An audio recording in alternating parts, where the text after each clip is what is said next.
같이 독송해보죠. 계율을 지닌 채 늙어가는 것 즐거워라. 신심이 깊이 뿌리 내리는 것도 즐거우며 반야를 얻는 것은 크나큰 즐거움. 죄업을 벗어나는 일은 더욱 큰 즐거움이네. 세상에 많은 즐거움이 있고 그 즐거움이 사람마다 다 정도도 다르고 또 질도 다릅니다. 어떤 아버지가 절에 좀 다녀보고 수련회를 가봤더니 너무 좋아서 어린 딸 보고 절에 가자고 했더니 절은 죽어도 안 간다고. 그래서 뭐 이래저래 해서 좋으니까 가자고 그랬더니 그럼 아빠는 내가 오락실 가서 하루 종일 있자고 하면 있을까요? 그러더래. 많은 즐거움들이 있지만 그 중에서 정말 끝까지 변함이 없고 또 두고두고 심지어는 생을 건너서 다음 생을 또 살아간다고 해도 그것이 더 큰 즐거움으로 성장하고 또 우리에게 돌아올 그런 즐거움은 무엇일까?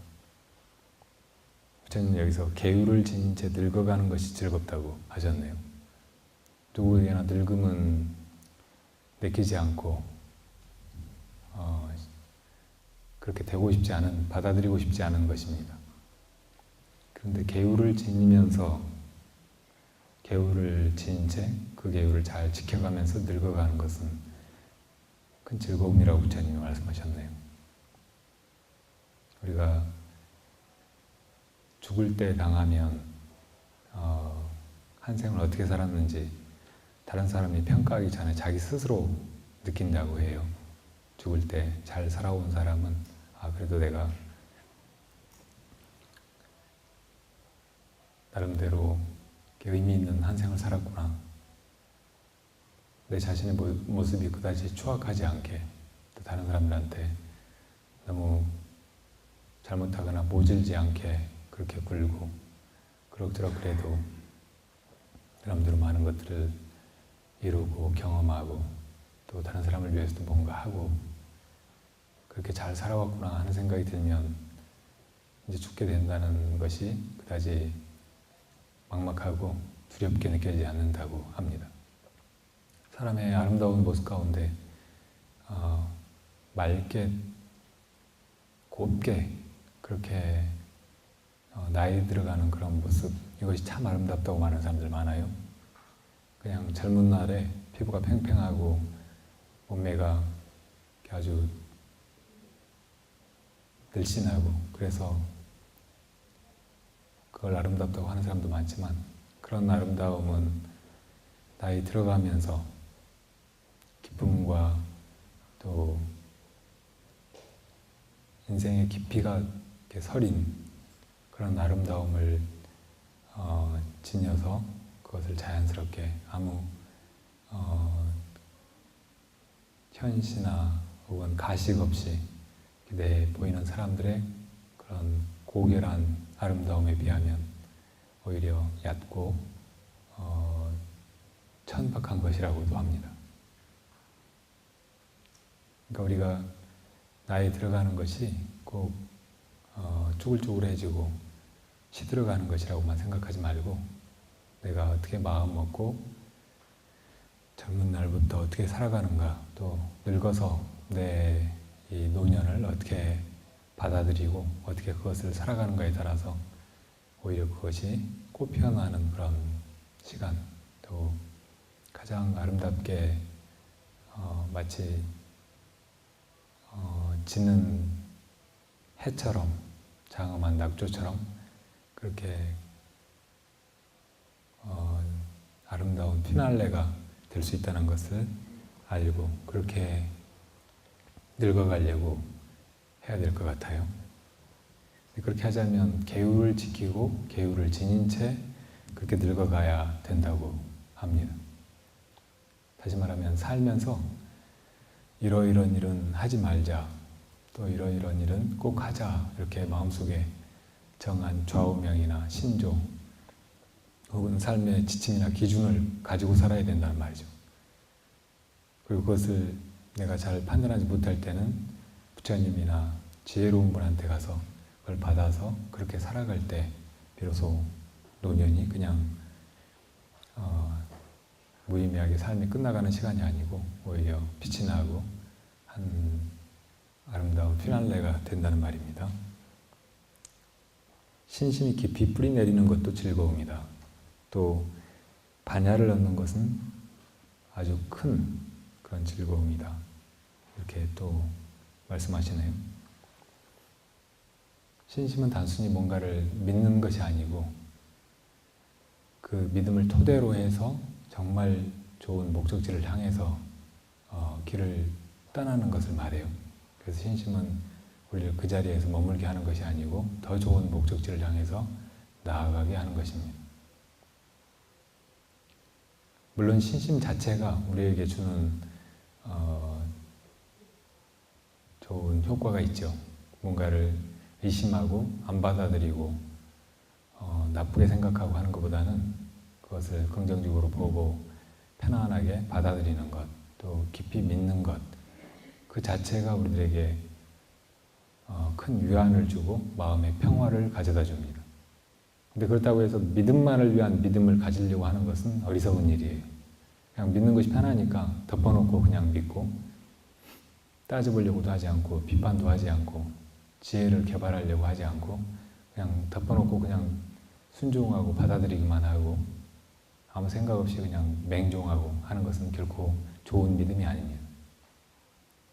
그렇고 그런지 이성적으로 합리적으로 생각해 볼 수 있는데도 그것을 안 하려고 하고 난 덮어놓고 이걸 믿겠다 하는 것은 어리석은 사람의 태도죠.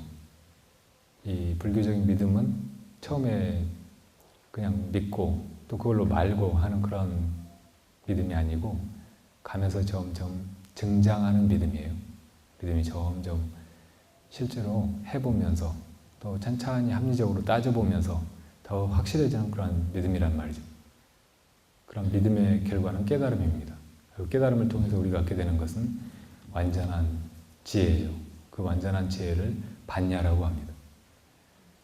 그러니까 잘 진리를 믿고 또 그 진리를 깊이 이해하고 닦아서 수행하고 그래서 마침내 그것을 내 것으로 깨닫게 되면 이제 그 진리야말로 내 고통을 다 가시게 하고 또 다른 사람의 길도 비춰주고 그야말로 이 삶의 목적을 다 이루게 해줄 것이기 때문에 그것이야말로 우리가 이 세상에서 얻어볼 수 있는 가장 높고 가치 있는 것이죠.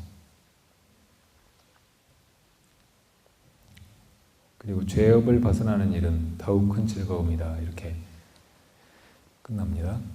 죄업을 벗어나는 일. 우리가 이렇게 살아가는 것은 무엇 때문인가요? 다 자기 업 때문이죠. 이 마음이 무량겁 전부터 이렇게 움직여 오던 그 습관, 또 그렇게 움직여서 지은 삼업의 결과, 이것들을 받아들이고 또 짓고 또 받고 하는 그런 과정이잖아요. 그러니까 업의 노름에 우리가 속아서 지금까지 이렇게 생사에 흘러오고 있는 거예요.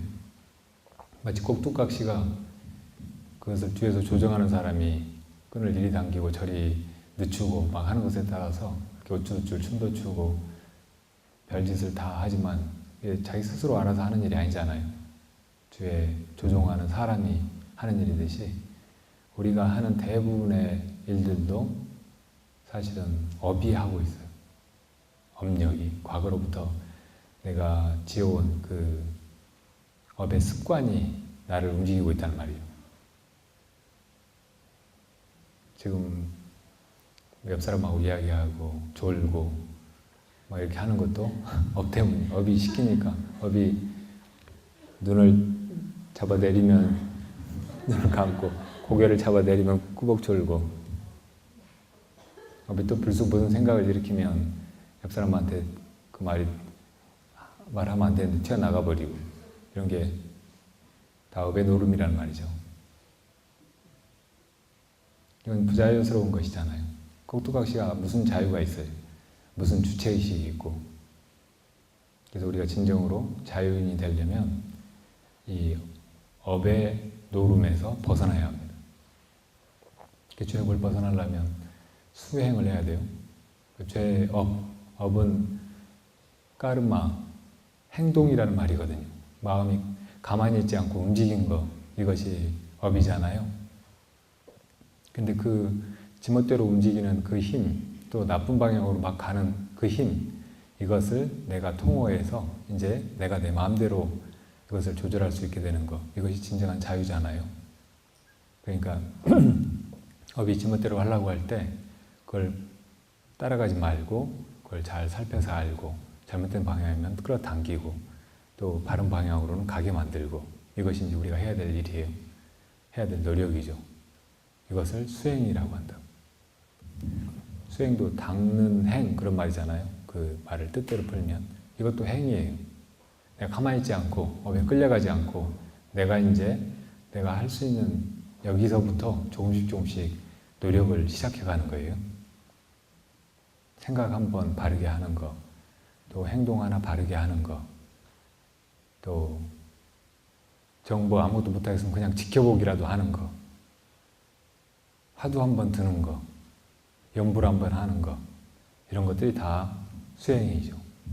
그것이 이제 지멋대로 움직이는 업에 그냥 막 팔려가는 그 마음을 점점 길들게 합니다. 이런 수행을 통해서 이제 업에서 완전히 자유로워져야죠. 업에서 벗어나야 돼요.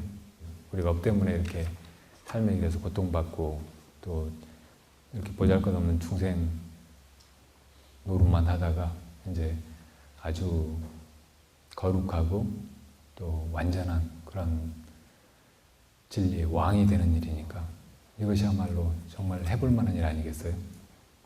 그리고 아름다운 일이고 또 아주 기쁜 행복한 일이라는 말입니다. 자, 다음 페이지로 넘어가 보죠. 베푸는 것 가운데 같이 읽어요.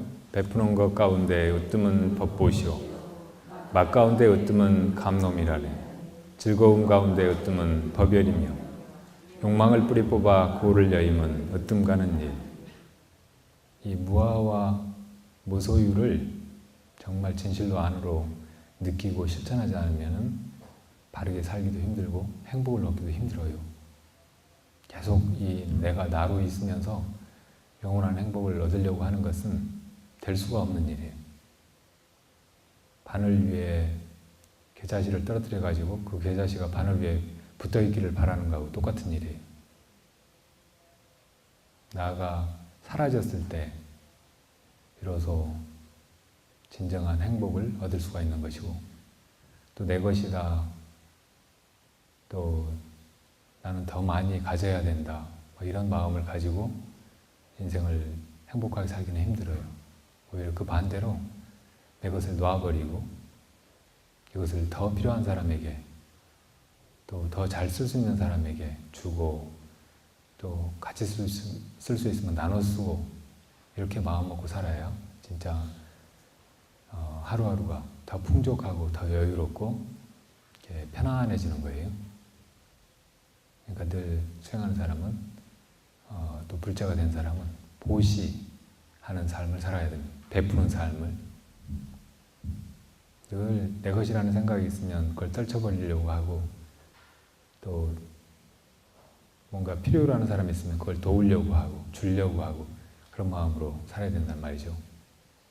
그렇게 하는 걸 통해서 이제 내 것이라는 생각이 점점 없어지고 집착이 사라지는 거죠. 그리고 나중에는 나라는 생각도 없어져요. 주고 베풀고 버리고 하다 보면 나중에 이제 버리던 그 자까지 사라지는 거예요. 보시의 완성은 결국은 자아의 보시예요. 자아의 포기.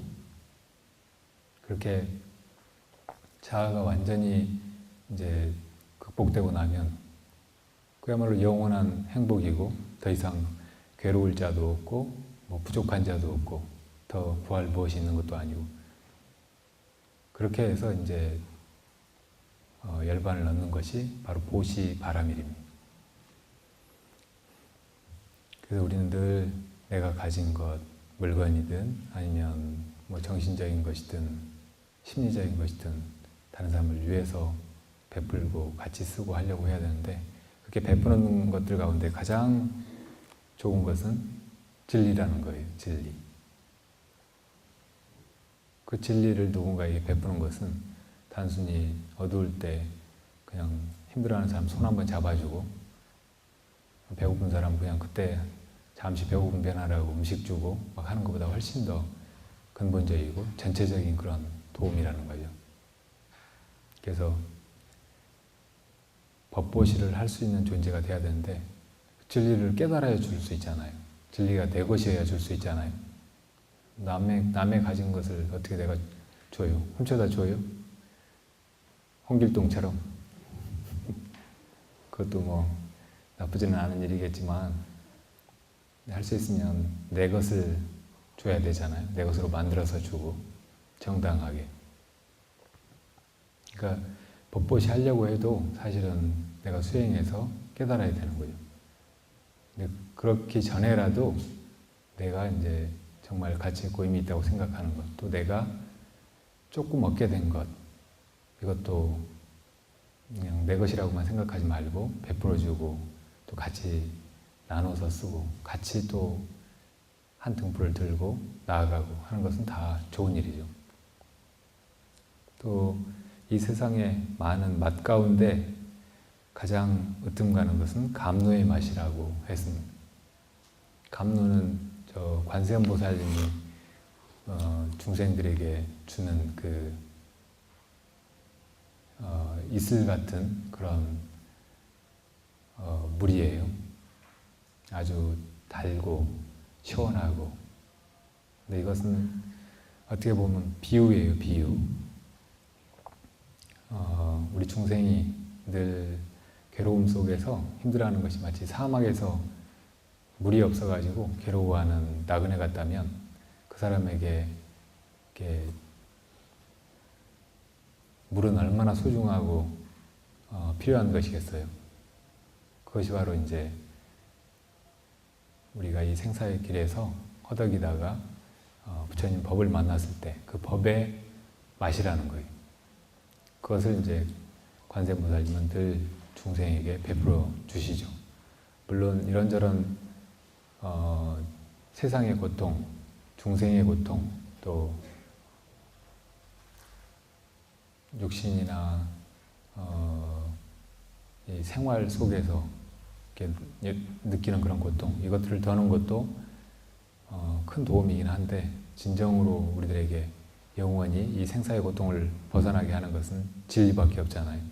그래서 그 진리가 바로 감노에 비유된 것이에요. 또 이 세상에 이런저런 즐거움이 많이 있지만, 그런 즐거움 가운데 가장 뛰어난 것은 법열이라는 거예요. 법열, 진리를 알게 되었을 때 그 기쁨. 여러분도 그런 걸 느끼실 때가 있으세요? 좋은 법문을 들었을 때, 경전 보다가 정말 막 환희심이 일어날 때가 있잖아요. 내가 이걸 정말 알게 됐구나. 그전에 이걸 몰라서 내가 그렇게 고통스러워하고 힘들어하다가 이제 이걸 알게 돼서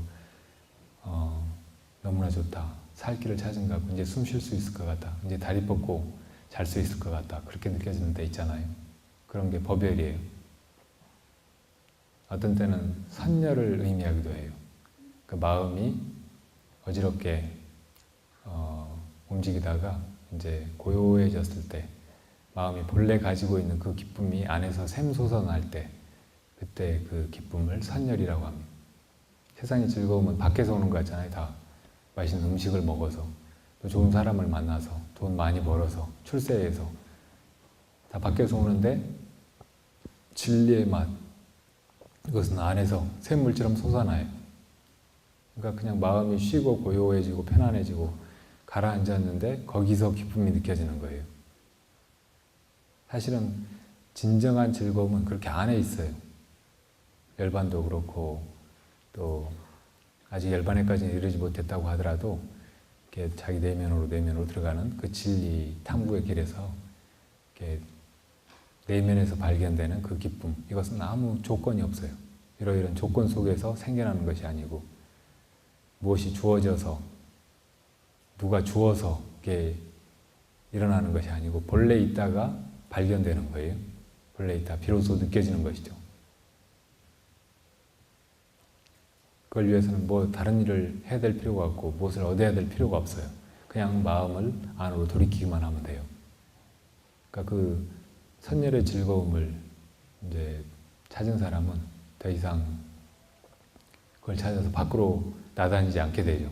물건을 구하고 사람을 구하고 뭐 어떤 일이 이루어지기를 기다리고 그럴 필요가 없는 거예요. 그냥 자기 마음 안으로 돌아오면 그냥 그대로 쉬기만 하면 그 행복이 느껴지니까 부질없는 그런 방황이, 기다림이, 구걸이 이제 없어지는 거죠.